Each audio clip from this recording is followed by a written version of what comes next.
बिस्मिल्लाहिर्रहमानिर्रहीम।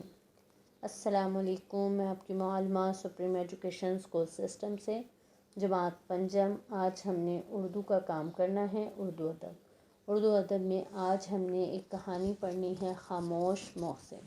सबक नंबर हमारा 7 है। खामोश मोहसिन से मुराद के एहसान करने वाला खामोशी के साथ। तो बेटे इसमें जो एहसान करने वाला था वो एक लड़का था, यतीम लड़का। उसका नाम अलादीन था। वो अपनी नानी के साथ रहता था और उसने अपने गांव वालों की किस तरह मदद की वो पढ़ते हैं। आइएगा अपनी बुलंद खानी की तरफ, और अपनी बुलंद खानी अच्छे तरीके से हम करते हैं। जी बेटा जी, सबसे पहले देखिएगा अलादीन एक यतीम लड़का था। अब भी वो बहुत छोटा था तो इसके वालिदैन इंतकाल कर गए, यानी उसके वालिदैन नहीं थे। बस इसकी एक बूढ़ी नानी थी जिसने इसे पाला पोसा था, यानी बड़ा किया था। अब वो नानी भी बीमार रहने लगी थी।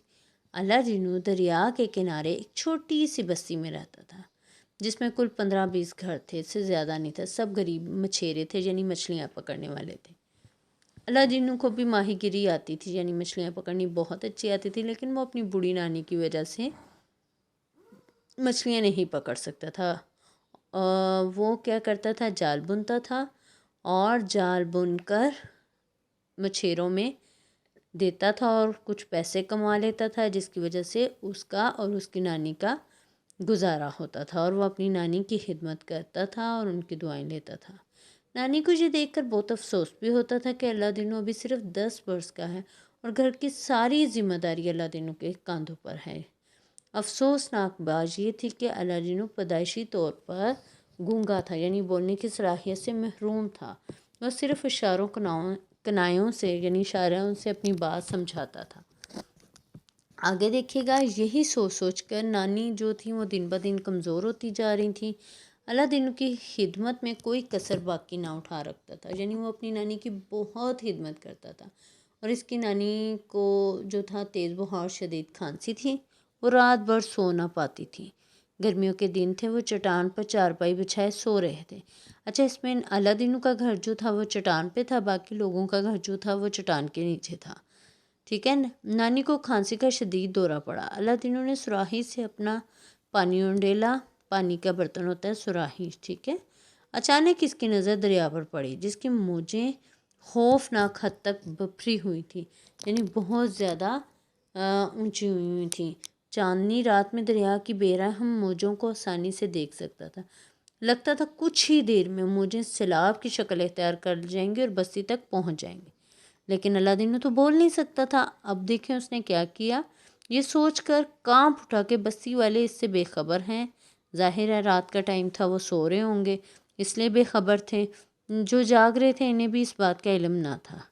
चंद लम्हों के बाद सैलाबी रेला उनकी कच्ची बस्ती को बहाल ले जाएगा। इधर नानी खांस खांस कर बेहोश हो चुकी थी।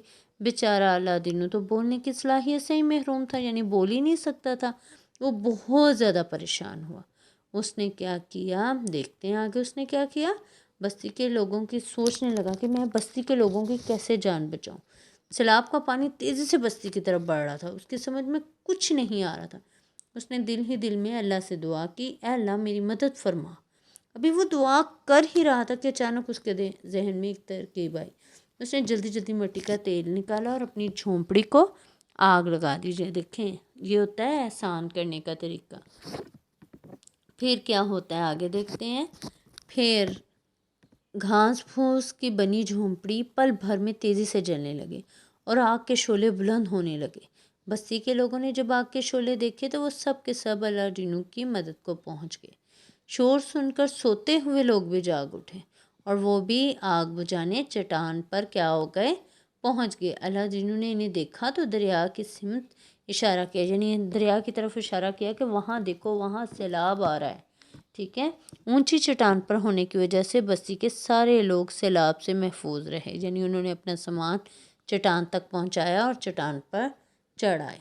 और फिर वो अलादीन के मशकूर हुए और इस खामोश मोहसिन का शुक्र अदा किया। और इस खामोश मोहसिन की अक्लमंदी से कितने लोगों की क्या हो गई, जान बच गई। तो बेटा ये होता है जज्बा। ہمیں اپنے اندر یہ جذبہ پیدا کرنا ہے، اپنے لوگوں کی مدد کرنی ہے، اور کس طرح مدد کرنی ہے؟ آپ نے اللہ ڈینو کو دیکھا، اس طرح ہم نے سب کا خیال رکھنا ہے۔ اور اس کے ساتھ ہی شکریہ اور اللہ حافظ۔